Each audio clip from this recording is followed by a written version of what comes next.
Assalamualaikum warahmatullahi wabarakatuh. Kembali lagi bersama channel RJ100. Nah, sebagaimana pembahasan sebelumnya, yang mana RJ100 selalu mengangkat tema terkait hukum Islam dan beberapa metode dalam hukum Islam. Namun kali ini RJ100 akan coba membahas mengenai hukum perkawinan Islam di Indonesia.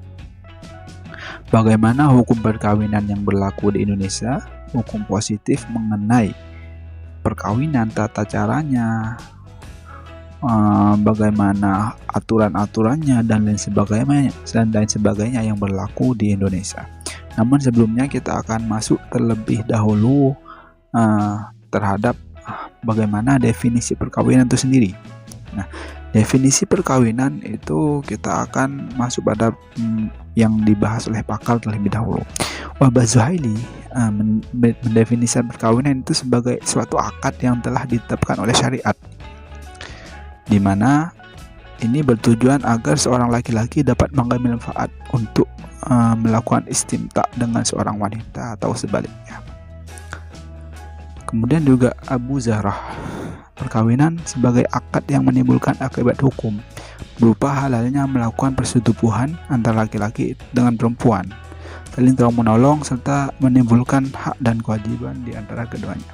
Nah, kalau melihat daripada pakar-pakar ini, di situ ada satu kata kunci yang tidak bisa ditinggalkan atau dilupakan oleh para pakar, yakni istimta atau bersetubuh.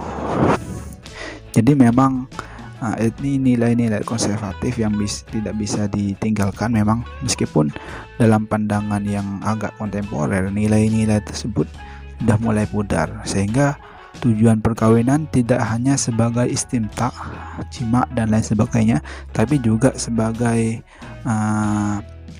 untuk melangsungkan atau untuk menghasilkan keturunan, sebagai tatanan sosial yang lebih baik dan lain sebagainya. Nah, sedangkan di dalam undang-undang perkawinan tersendiri, perkawinan didefinisikan sebagai ikatan lahir batin antara seorang pria dengan seorang wanita sebagai suami istri, dengan tujuan membentuk keluarga rumah tangga yang bahagia dan kekal berdasarkan ketuhanan yang Maha Esa. Itu berdasarkan undang-undang perkawinan.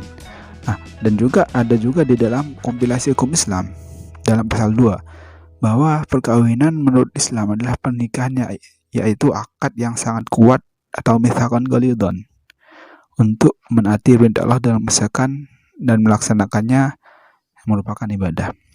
Nah, kita bisa lihat antara perbedaan penafsiran antara pendapat para pakar dan juga dalam hukum positif di Indonesia. Terdapat perbedaan bahwa hukum positif cenderung menghindari kata istimta, kata jima dan lain sebagainya, karena memang nilai-nilai yang dipakai adalah nilai-nilai kontemporer atau nilai yang berkembang saat ini. Kemudian sumber hukum perkawinan Islam di Indonesia, yang pertama tentunya Al-Quran, karena memang segala sumber di dalam Islam hukum berasal dari Al-Quran, dan juga yang kedua pastinya Al-Hadis, yang ketiga ijma ulama fiqh, dan keempat ijtihad. Jadi sumber-sumbernya berasal dari 4 komponen tersebut.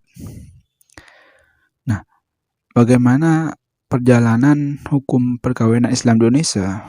Nah, zaman dahulu hukum adat yang dipakai seperti zaman Majapahit, Singasari, Sriwijaya dalam mengatur atau menyusun bidang-bidang tugas dalam tatanan sosial seperti perkawinan contohnya, itu sudah ada pengadilannya sendiri, dan yang dipakai ialah hukum adat.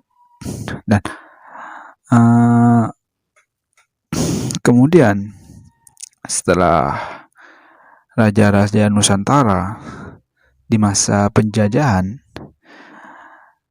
lebih tepatnya pada tahun 1596, maka yang dipakai ialah hukum yang ditetapkan oleh VOC. Ini untuk orang-orang VOC, sedangkan untuk orang-orang Bumi Putra yang masih memakai hukum Islam atau hukum adat. Nah, Untuk masa Orde Lama ini sudah masa kemerdekaan, maka disitulah mulai disusun bagaimana mengatur hukum perkawinan Islam di Indonesia, sehingga pada saat itu ada beberapa aturan-aturan yang memang di masa VOC diberlakukan, tapi di masa itu sudah tidak lagi diberlakukan. Barulah kemudian Indonesia mempunyai undang-undang yang khusus mengatur perkawinan di masa Orde Baru, yakni pada tahun 1971, Undang-Undang Nomor 1 tentang perkawinan. Nah, hukum perkawinan di Indonesia sebelum itu ya memakai hukum adat sebagaimana yang diterangkan tadi, yang memakai hukum Islam. Juga kalau ada VOC atau orang-orang lokal, orang-orang Cina dan lain sebagainya yang memakai hukum perdata.